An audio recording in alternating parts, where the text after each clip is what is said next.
You a creep, Waters. Sorry, just joking, Pete. He don't mean no harm. No, he does. I mean, we're taking her from them white boys. Yes, you do. And if it wasn't for you southern niggas, white folks wouldn't think we was all fools. Well, where you from? England? Looks like we got us a wise-ass Alabama boy here. Yes, sir.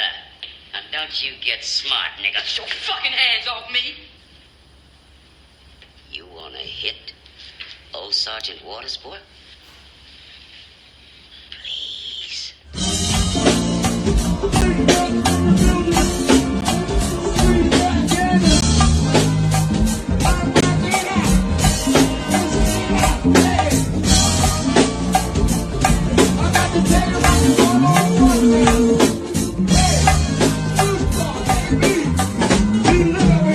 What was fun was the steady rise in popularity. Under Armstead's management, everything seemed to be falling in place for my career. He had told me I would broaden my audience by joining the cast of Your Arms Too Short. But I don't think either of us expected all the rewards that would come. Needless to say, I was more than happy to finish the last leg of the musical's national tour after we left Broadway. After my birthday, I found myself wanting to do something different to take my mind off of my fears. Fortunately, I didn't have to look long or far. The answer came to me in the form of one of those coincidences I believe are really divine guidance. It happened at the Walnut Theater on July 26, 1983, the night Armstead and I went to the Philadelphia opening of Charles Fuller's Pulitzer Prize-winning drama, A Soldier's Play. Charles is a friend from Philly, and after the show, he introduced us to Norman Jewison, who was about to direct a film version of the play called A Soldier's Story. Oh my God. Basically, because the book club is like kind of a leisure thing now, and I don't have to rely on it for my sole income, honey. Woo, this year about to be different because my paying members are still contributing. I'm going to run it past them. And I'd like to read a fiction book. I really would. And A Soldier's Story, even though it's a play, they turned it into a book, is one of them. Man, that is a dynamic movie. And it is the first time that I saw Denzel. It wasn't Glory. Wasn't that. It was A Soldier's Story. Ooh, that Denzel Washington in A Soldier's Story. The play is so moving. I told Norman I would love to be in the movie. Sorry, Patti, there aren't any roles for women, he explained. Honey, to be in this movie, I'd play a soldier in drag, I told him. Charles and Norman cracked up. And then Norman said something I could hardly believe. Patti, I love you so much. I'm going to write a part in this movie just for you. And he did.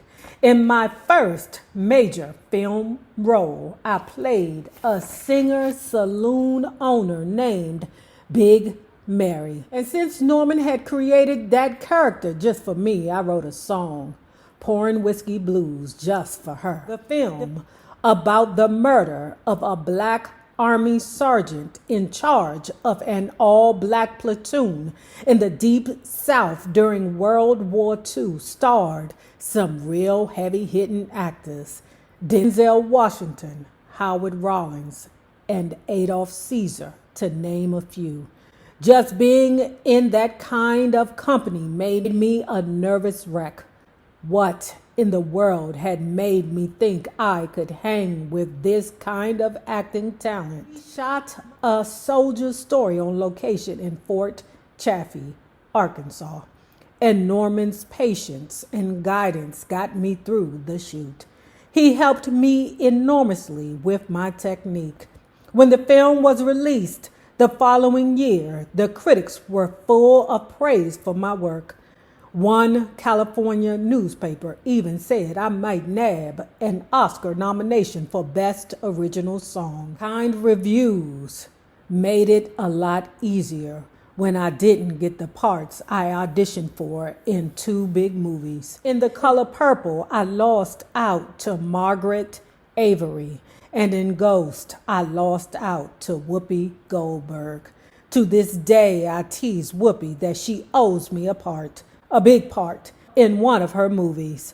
In the fall of 1983, Armstead and I launched our first business venture, LaBelles Amy, a clothing boutique in Philadelphia. Looking back, I can see that 1984 was the year my career really started gaining momentum. In January, I got my first #1 record as a solo artist. Just laying in my bed, 1984, 85, in love with some young boy. But laying in my twin bed, because my sister had the other twin bed, 13 or 14, however old I was, 15, I don't know.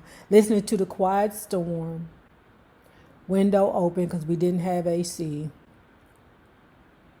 A fan in the window, dogs barking out back in the alley, and listening to I must have rehearsed my lines 1,000 times before I had them memorized. Y'all, I must say, even though I'm at the end of my lifespan, or moving towards the end of my lifespan, I have enjoyed some beautiful moments. Looking back, I can see that 1984 was a year my career really started gaining momentum. In January, I got my first #1 record as a solo artist. If Only You Knew hit the top of the R&B charts, where it held the #1 spot for several weeks. The morning I found out, I was so excited, I remembered running through the house to the guest room to wake up my friend Rudy Calvo, who was visiting from California for the holidays. Get up, I screamed, jumping up and down on the bed. I'm #1. At the end of May, I had a badly needed week off. And while I was back east, Armstead threw me a surprise birthday party at the hot New York club, the Red Parrot. So many special people came out to help me celebrate turning 40. Bette Midler, Ashford and Simpson, Teddy Pendergrass, and so many others. But my two older sisters weren't there. And in the back of my mind, I saw no reason why I should be spared either. We all shared the same genes. We all had the same things to live for. Throughout the night, I couldn't help wondering when it would come for me. This year, my 40th, when it came for Barbara. Or would I get the 3 extra years given to Vivian? Either way, the countdown had begun. Though I couldn't know it that night, in the coming months, death would continue to haunt me. Not just because of my fear of it, but because my best friend Claudette had begun to suffer again. Despite the mastectomy, the cancer spread and the chemotherapy was making her violently sick. To ease the pain, the doctor suggested that Claudette smoke marijuana, but she refused. Claudette hated the feeling of being high more than she hated the pain. Many days she dug deep into her soul for the strength to cope with her suffering. I dealt with mine the way I always have, music.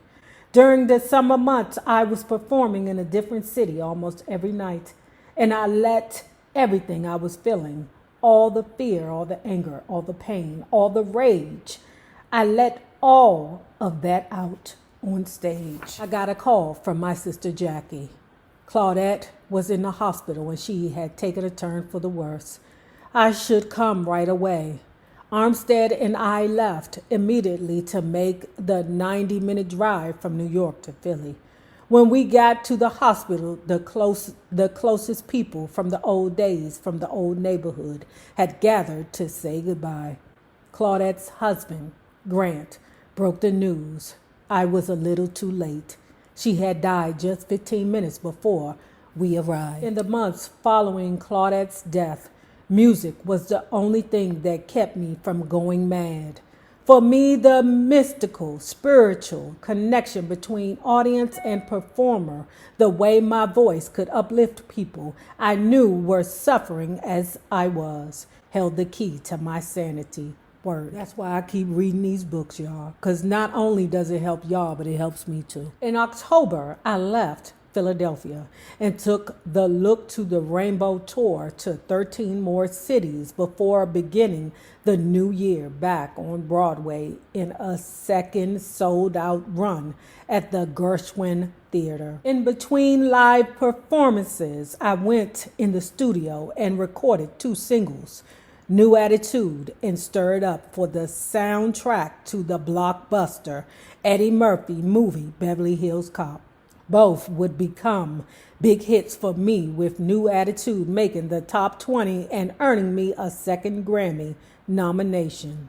If this sounds like a crazy, frantic mile-a-minute pace, it was. It was during this period that I gave what many people thought was the performance of my career.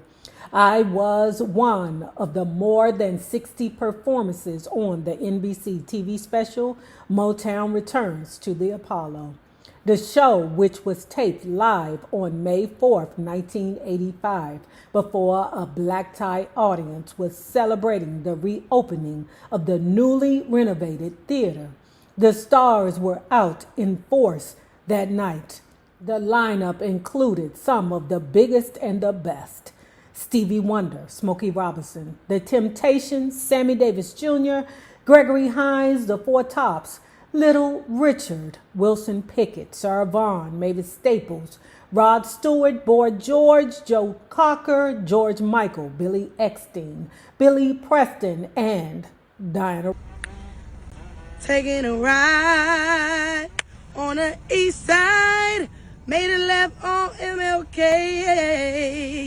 What a beautiful day, what a beautiful day. Riding high on the west side, looking for a hood rat to play. Won't you come out and play, won't you come out and play? Hey, taking a ride, hey, hey, on the south side, ooh, ooh, hey, hey, hey.